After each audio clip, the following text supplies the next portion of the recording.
Today we're diving in on the first appearance of the Fantastic Four, and this is in Fantastic Four issue number 1. So let's check it out. All right, so we always like to start out with the cover here, and this is cover dated November of 1961. Now, something interesting about the cover here is you'll see the giant monsters. Now that's par for the course for Marvel at this time. A lot of their books pre the superhero boom, there was a lot of giant monster stuff going on. Kirby, for instance, was someone who was doing a lot of giant monster work. And on the cover here, we actually get a chance to see each hero's superpower. It's subtle, especially with Mr. Fantastic. You can see that his arms are stretching. But I kind of think you have to know what to look for. It actually looks kind of like just a very poorly drawn individual. And then, of course, Sue, you can see that her legs are becoming invisible up top there. Now, another thing I want to point out here is on the cover it says The Thing, Mr. Fantastic, Human Torch, Invisible Girl together for the first time in one mighty magazine. Were they ever separate? I mean, I know there was a Human Torch prior to this Human Torch, but it's kind of weird phrasing. But you know, that's what you had to do to sell a comic book back in those days. All right, and the next thing we want to do always real quick is just hit the credits, just so we know who was behind this issue. All right, so on the cover we have Jack Kirby doing the pencils, George Klein doing the inks, Stan Goldberg with the colors, and letters by Artie Simek. And other than Stan Lee on the script, it's actually the exact same team on the inside as well. All right, so a quick summary of the story here. The Fantastic Four must team up to figure out why some atomic power plants are being attacked across the globe. And what they do is they actually trace the source to a place called Monster Island, and they discover a man named the Mole Man is behind those attacks. They actually trap the Mole Man inside the island along with his monsters. I don't think that'll work long term. I think we'll see from the Mole Man again. But along the way, we do learn the origin of the Fantastic Four, which is related to an attempt to travel to space, being pelted by cosmic rays, crashing back to Earth, and discovering that they have a special set of abilities. All right, so a few quick notes on the story here. First of all, why does Sue remain invisible while taking a cab? And does she just get lucky as far as her destination? So she hops into a cab. The cab driver announces, well, I think I'll just drive around for a little bit. And at a certain point, Sue hops out and tries to pay him money. Little odd that Sue would remain invisible. I would assume she could just get in the cab visible and tell him where she's going.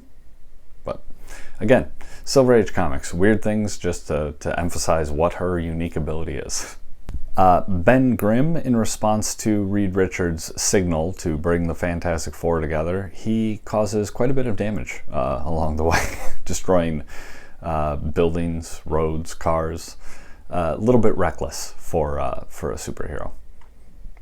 Johnny Storm, we actually see the same, the Human Torch. He melts his way out of a car, and then because he's flying around atop New York City, ends up doing some battle with the Air Force, including melting one of their planes. At the same time, the military is playing a little fast and loose with the nuclear warheads, not really knowing what Johnny is. And apparently, I mean, there was a previous Human Torch, so you'd think it wouldn't be that much of a shock to them to see a fireball human flying through the sky. Still, they fire a nuclear warhead over New York City at the Human Torch. It seems a little bit rash, and perhaps, you know, some unintended consequences are possible there. Lastly, I want to point out another curious plot hole, which is, you know, again, standard for comics, especially of this era. The reason for going to space, maybe without taking all the proper precautions, the reason the Fantastic Four did that was in a rush to beat the Russians. But there was also no publicity. They sort of snuck past the guards and took off before the military had a chance to stop them. So if you're doing it in this clandestine way, but the whole point is to beat the Russians, seems a little odd. Seems a little counterproductive, let's say. All right, and so character notes for this story. Let's highlight who belongs to the Fantastic Four here to start. We have Sue Storm, who can turn herself invisible. That's all we see of her power set right now. I know later that expands for good reason. You needed to give her something more, but for now she can turn invisible. Next we have Johnny Storm. He is the Human Torch. He's the one who can turn into a fireball at this point. We also have Ben Grimm, who is the Thing, and unfortunately has turned into a giant rock creature, no longer resembling his human self that much. And lastly, of course, Reed Richards, Mr. Fantastic, who is the massive intellect of the group, and now he also can stretch. So, you know, he's got that. Which he is not the first stretchy character. There's certainly Plastic Man is probably the best known stretchy character before him. And with Reed Richards, you take that idea and go completely in the other direction. Plastic Man, kind of a loose cannon, sort of wild nut job. But in Reed Richards, we see, of course, the super intellect, the brilliant scientist, and yet still having that stretchy ability. Now, for all the flaws in the storytelling, it is worth pointing out there are some great little kind of character development bits here. You know, it's not lost on a reader that Ben Grimm was certainly the most reluctant to go to space, even though he was the pilot. But he definitely had the most concerns about the unknowns, and of course he's the one who sort of suffers the greatest loss in losing his human form. So that, which becomes, of course, a major element of the Fantastic Four, we see that right here in the very first issue. So that is a nice little twist here put in by Stan and Jack. And lastly, I want to highlight Reed Richards' name choice.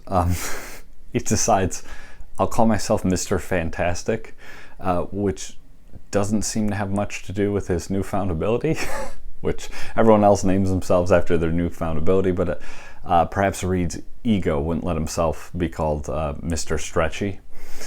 Instead, he had to go with Mr. Fantastic. So grandiose, sort of narcissistic, egotistical vision in Reed Richards there. We see that right away. All right, two other quick things I want to highlight. First of all, we never see any scene that comes close to the cover inside the story, but you know, it's still a good cover, so I guess it's worth it. And lastly, I want to point out, and this becomes more clear if you're more familiar with the Fantastic Four, but we're definitely going to see a wide range of really out there technology used by the Fantastic Four in the years to come. So it makes it a little strange that the signal, which brings the team together, is a smoke signal. Weird, but okay, I like it. A throwback, I guess. All right, so that's it for the first appearance of the Fantastic Four. I'm excited to move forward with it. It's Fantastic Four, especially the first few issues. I gotta admit, I've read them before. It can be a little bit of a slog for the first 10, maybe even 20-ish issues. But then it does really start to pick up quite a bit from that point. Obviously, around the 50s is where we get the Galactus saga, and that's pretty exciting. So we'll look forward to that, but I won't deny that some of this early stuff might be a little bit slower to get through, but we'll have fun anyways. And next time, you can join me for the first appearance of the Doom Patrol. We're going to head back over to DC and look at one of my favorite quirky, weird teams over there. Again, I guess it's a team, a set of characters, but the Doom Patrol is pretty wild. And so we'll look at their first appearance, which is in My Greatest Adventure, number 80.